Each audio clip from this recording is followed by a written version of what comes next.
And we're going to get this back underway. Steve Mortland here along with Tom Glithero, home track heroes from Evergreen Speedway on CW11. Want to remind you, this segment is brought to you by Washington's Lottery with their $5 Quick Pick Bundle. 3 big games, 1 easy button. Washington's Lottery has contributed over $167 million to education befitting schools and students. So let's get it back underway here. We're officially on lap number 17. We'll check out Jeff Knight's number 70 on the restart. Daniel Moore leading it so far. They head off down the front straightaway into turn 1. It's Knight on the outside of Daniel Moore. They're 2x2s. They head off down the back stretch. You can see off the backside of the 70 car of Jeff Knight. Chad Fitzpatrick having a nice run as he comes out on the high side of turn number 4. Looks like him and Tyson Lang are having a good battle. Those two, I think we'll be seeing a lot out of those guys for the rest of this season in the Speedway Chevrolet Pro Late Model Division. Those two young drivers are going to be the class of the field. Jeff Knight still hanging in there tough, and Tyson Lang taking a look on the inside of the 70. You could see some sparks flying off the right front brake of Tyson Lang's car as he came off at turn 2 there just for a second, working those brakes probably fairly hard at this stage of the battle, trying to get separated out. Chad Fitzpatrick lurking there in that 4th spot as they come out of turn number 4. Meanwhile, it has been all Daniel Moore in that Monroe Grocery Outlet number 16 Pro Late Model is Tyson Lang with a good run coming out at turn number 2, and he'll get around Jeff Knight's number 70 car with Chad Fitzpatrick in the 4th spot, Dawson Cox in the 3rd spot, Dario Reddick, Tanner Holm, Wyatt Gardner, Cody Graham, and Rob Dees. Steve, you know, motorsports is one of the most humbling sports you can ever do. You know, and going back to the remarks that Chad Fitzpatrick said, big sparks off the 70 car right there. But Fitzpatrick, who's won the last 2 events, said, my car is just not fast. Now, I know they worked on it. I know they made some changes to it, but they've lost that handle just a little bit. Yeah. It's very, very frustrating. You win 2, and you think you're on top of the world, and here he is. He's still running, you know, in the 4th spot, but he's struggling to keep up. I don't.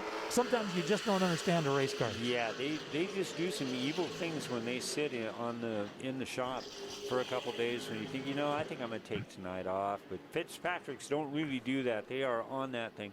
They'll get it figured out, and we've seen him do it a couple of times this year. Let's go give you the rundown here as we're coming up on the halfway point for the Speedway Chevrolet Pro Late Models with Daniel Moore, pretty much a wire-to-wire job so far in the first half of this race, followed by Tyson Lang in the 18, Jeff Knight in the 70, Chad Fitzpatrick in the 12, and Dawson Cox in the 7D make up the top 5. As guys, just maybe at this point in the race, we're about halfway through with it, and kind of figuring out, man, what do I got to do to catch that 16? But Daniel Moore and his crew, they may just have this thing finally sorted out, figured out, because they've been busting it all year long to try and get this performance. You know, looking back at the lap times, the last 8-10 laps, Tyson Lang been just a tick quicker overall than the leader, Daniel Moore. But is that because Tyson Lang is actually faster, or is Moore playing the game with him right now?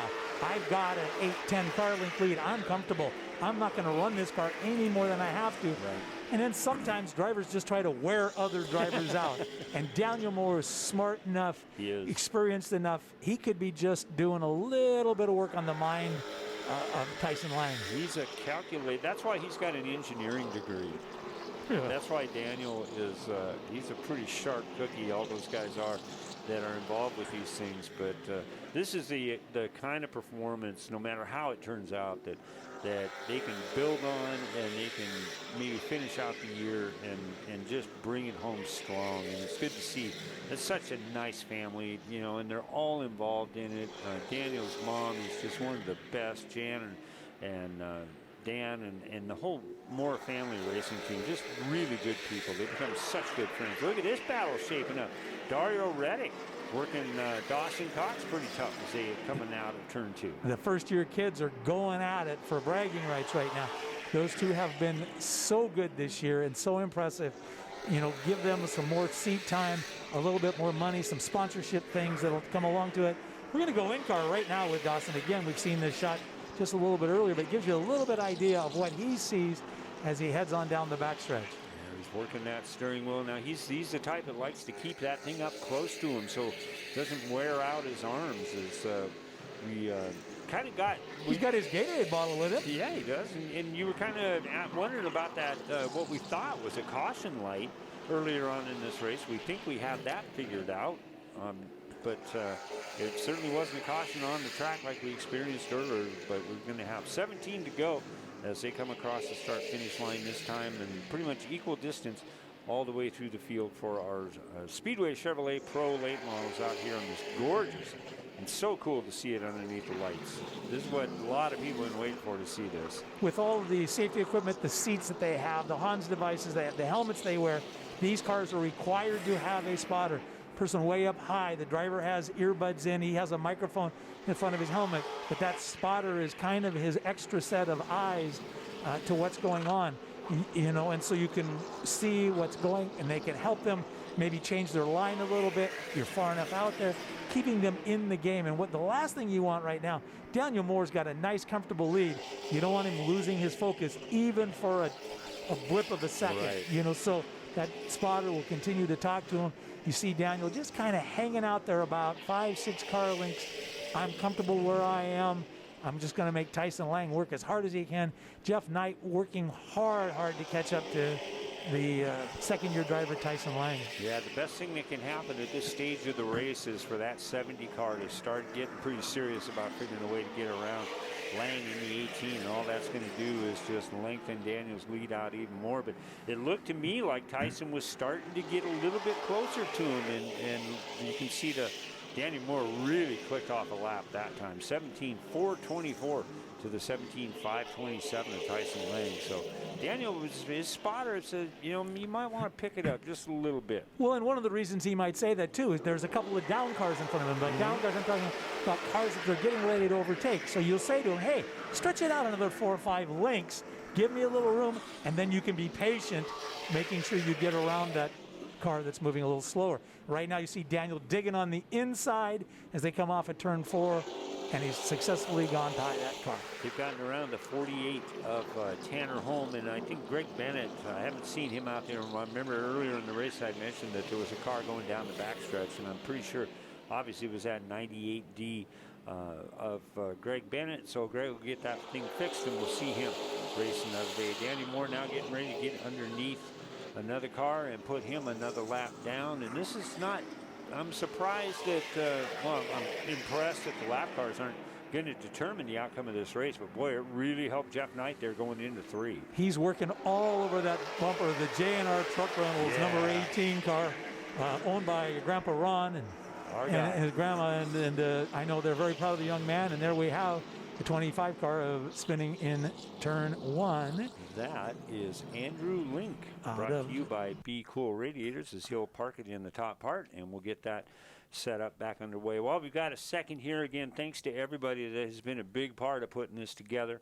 Always want to make sure we let people know how much we appreciate what the production crew for what we see on Home Track Heroes does for us, and all the people, the Cascade push trucks and our EMTs who've had a weird day, and it's been a day. They earned their money today. That's why they are here and why they are the best. Why they are so good at what they do. And Speedway Chevrolet, like I mentioned, brings our pace car out for us each and every week and has been doing that for years. You can see him going down the backstretch right now, getting towards the end of our 50-lap feature for our Speedway Chevrolet Pro late models. He'll pull that thing in, and look at that shot. How about that? We'll get it back underway. You know, Steve, we'd be remiss if we didn't talk about the loss of Mark Bold, who just passed away yesterday. Mark, a many-time competitor out here at Evergreen Speedway, the Northwest Tour. It was his regular home. And then later on, sponsored some cars, owned some cars. I think Tom Moriarty drove for him for a while. And, you know, it's sad to read of the passing of Mark Bold. Yeah, he was one of the good guys, and you know, just absolutely loved this sport, loved this facility, and especially when it came to cars with types of bodies on them like we see right now. Boy, he was just one of the greats, and we're going to miss him, and we will think fondly of him. Right now you see Tyson Lang doing one of the hardest things for a new driver, trying to work that outside. You get comfortable down on the bottom, making that switch up to the top. It's cool to see, that he's starting to get enough confidence not only in his driving ability in the cars, but now he just went from the high side to the low side. He's digging. He's really starting to work on that leader instead of just hoping to pass him, really working that leader over as you see a good battle. And there's Cody Graham one more time as he tries to get that thing fired back up. That big explosion you saw on the side, that is just how these things start. You know, it's a lot of gas. It gets up there and it's all spent out. But it's going to be interesting. We've got another restart coming up. Let's see if Tyson can do something with that 16. And it looked a little bit like in this last segment that Tyson's car came to life just a little bit better. You know, tires had cooled down and stuff, or maybe Daniel Moore's car backed up to Tyson. But either way, we're going to have a good battle here as it's just 6 laps to go. Daniel Moore, Tyson Lang, Jeff Knight, and Chad Fitzpatrick, those first 4. Darrell Reddick, after almost spinning out, has moved himself back into the top 5. And Dawson Cox hanging in there as well. Cody Graham in the 9, who brought out the caution. We see him up there. Wyatt Gardner in the 3. Tanner Holm in the 48T. Andrew Link in the 25.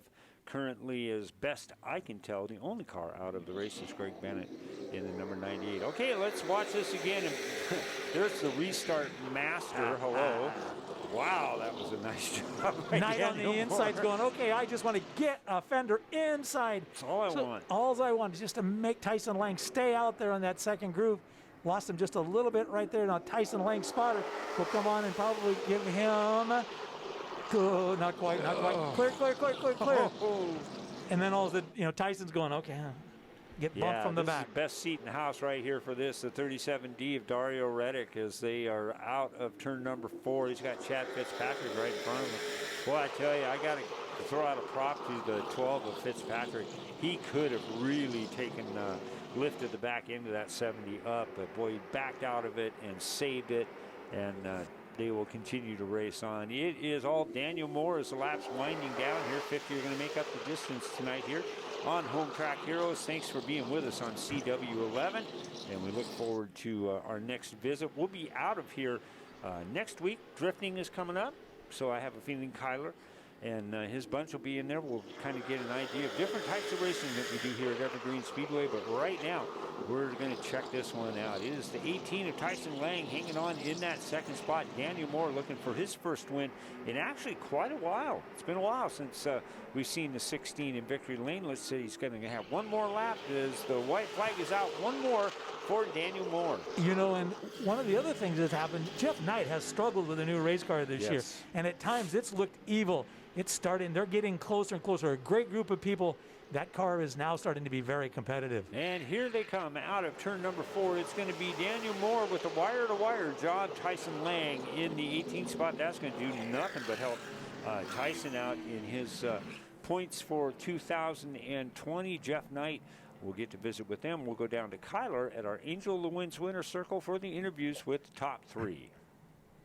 Down here with Jeff Knight. You saw him in the booth earlier this year. You're back in the race car again, and you get 3rd place back on the podium. What more did you need to get those next few spots? Man, so far, I just haven't quite figured these tires out yet. The setup is really, really close. I mean, we got the track record in qualifying on these tires, but just in the race, it went away a little bit, and I just need to be a little better through the center of the corner, and I can get a W. Who do you need to thank for getting the 70 car to the track tonight? Well, man, I just got to give a big shout out to Tony and Steve and Jason and Shannon and Maddie and Kyle and Plumman came out today. Just the whole crew, everybody that's involved. I just can't do it without their help. And certainly Joe and Mary Platts, the Platts Group, Dizzy Motorsports, and everything that's going on. Just shout out to everybody that's managing life in these times. This 2020 has been pretty crazy, and hopefully have some normalcy. Climbing in a race car is pretty cool. Pastor Jeff Knight finds his way back on the podium. 2nd place tonight, Tyson Lang.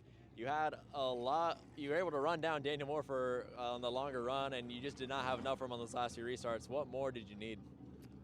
Maybe just a couple more laps, but Daniel ran a good, clean race, so can't really be mad about it, but yeah. Who do you need to thank for your 2nd place tonight?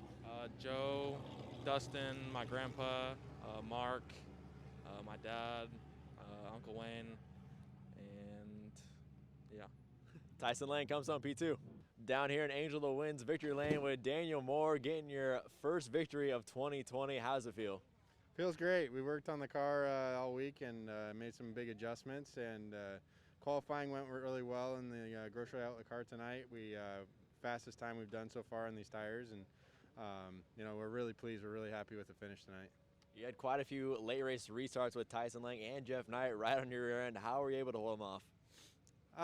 It's just another day at the racetrack, just doing what I love. So, it was a good race. Everybody raced really clean. We had a lot of good racing in the J2 car tonight. Who do you need to thank for your win tonight? I need to thank my parents, my family, everybody that helps. John, can't thank him enough. Trenton was up in the spotter stand tonight. He did a great job keeping us out front, and just really happy tonight. Daniel Moore grabs his first win tonight. Thank you so much, Kyler. Good job tonight. You and Brandy both have done phenomenal, not only tonight, but all season long. I was kind of picked up on Daniel.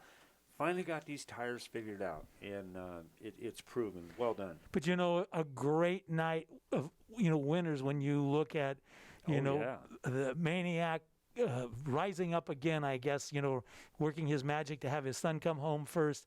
Doug Delfell in the figure 8 division. And, of course, right there, as you just saw, Daniel Moore. The veterans are back, and the rookies are going to have to step it up a little more. Yes, they are, and they will. And we really want to thank you for being a part of our Home Track Heroes show, as we've had to kind of do it different in 2020, but we've all been having to deal with it, and this has worked out pretty good. So like we always do, the final shot that we have is all the people that are been behind Evergreen Speedway. And you see the grocery outlet there, HCI. Thank you, John, for your assistance out here. Good folks at Granite Construction. And Tom and I will be back with you in 2 weeks, and we're going to bring you drifting next week. Kind of excited about that. And 2 weeks, we're going to have the Granite Super Sprint cars in action. I am looking forward to some great open wheel racing. It's going to be a lot of fun. We'll see you next week. CW11 Home Track Heroes from Evergreen Speedway. Take care of yourself. Thanks for watching Evergreen Speedway's Home Track Heroes on CW11. Join us next week for more great racing from Evergreen Speedway.